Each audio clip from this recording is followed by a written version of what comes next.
नमस्ते। चलिए आज बात करते हैं उस शख्सियत की जिसने भारत की तकदीर को एक नई शक्ल दी। वो सिर्फ एक राजनेता नहीं थे, बल्कि एक ऐसे क्रांतिकारी थे जिन्होंने करोड़ों बेआवाज लोगों को जुबान दी। सोचिए, एक ऐसा इंसान जिसने बचपन में छुआछूत का जहर झेला, लेकिन अपनी बेमिसाल काबिलियत से दुनिया के सबसे बड़े लोकतंत्र का संविधान लिख दिया। Doctor B.R. अम्बेडकर। और देखिए के राजू ने क्या खूब कहा है। उनकी कहानी आप समझिए सिर्फ एक इंसान की जीत की कहानी नहीं है। ये तो एक पूरे समाज के, एक पूरे समुदाय के कभी ना टूटने वाले हौसले और उम्मीद की दास्तां है। देखिए, हम उन्हें संविधान के निर्माता के तौर पर तो जानते हैं, पर उनका काम सिर्फ कागजों तक ही सीमित नहीं था। ये तो एक लड़ाई थी, एक जज्बाती संघर्ष था, उस गहरी खाई को भरने का जो सदियों से भारतीय समाज को बांट रही थी। और यहीं से उनके उस बड़े संग्राम की शुरुआत होती है। तो ये संग्राम था किस चीज के खिलाफ? इसके केंद्र में था एक शब्द जिसने न सिर्फ उनका बल्कि करोड़ों लोगों का जीवन तय कर दिया था, जाति।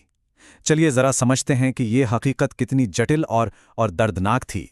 देखिए, दलित शब्द को समझना बहुत जरूरी है। ये सिर्फ कोई नाम या लेबल नहीं था। ये एक पूरा सिस्टम था जो लोगों को पैदा होते ही अमानवीय बना देता था, उन्हें बुनियादी मान सम्मान से भी दूर रखता था। और अंबेडकर ने इस सिस्टम की जो असलियत है ना, उसे अपने शक्तिशाली शब्दों में बयान किया। उन्होंने कहा कि ये वर्गीकृत असमानता है। मतलब एक ऐसी सीढ़ी जहां हर कोई अपने से नीचे वाले को छोटा समझता है और अपने से ऊपर वाले से डरता है। तो ये सिर्फ समाज का ढांचा नहीं था, ये तो दिमाग में बनी एक जेल थी। और उनकी ये निराशा, उनकी ये पीड़ा इन शब्दों में झलकती है। उनका मानना था कि ये जो व्यवस्था है, ये इंसानी तरक्की के रास्ते में एक वैचारिक अंधेरा है, एक ऐसी ताकत जो लोगों को अज्ञानता में ही जकड़े रखती है। तो सवाल उठता है कि इस सदियों पुरानी समस्या का हल क्या था?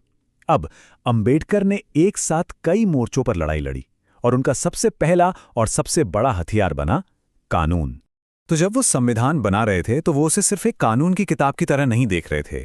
उनके लिए ये सामाजिक न्याय का एक बहुत शक्तिशाली हथियार था। एक ऐसा हथियार जिससे सदियों का न्याय मिटाया जा सकता था। पर हाँ, बराबरी का ये रास्ता इतना आसान नहीं था, कांटों से भरा था। बात है 1933 की। अंबेडकर ने एक प्रस्ताव रखा, दलितों को असली राजनीतिक ताकत देने के लिए अलग से चुनाव क्षेत्र बनाने का। पर इस बात का महात्मा गांधी ने जोरदार विरोध किया। उन्हें लगता था कि इससे हिंदू समाज हमेशा के लिए बढ़ जाएगा। माहौल बहुत तनावपूर्ण हो गया और समाज के भारी दबाव और हिंसा के डर से अंबेडकर को ये मांग वापस लेनी पड़ी। इससे पता चलता है कि उनका संघर्ष कितना मुश्किल था।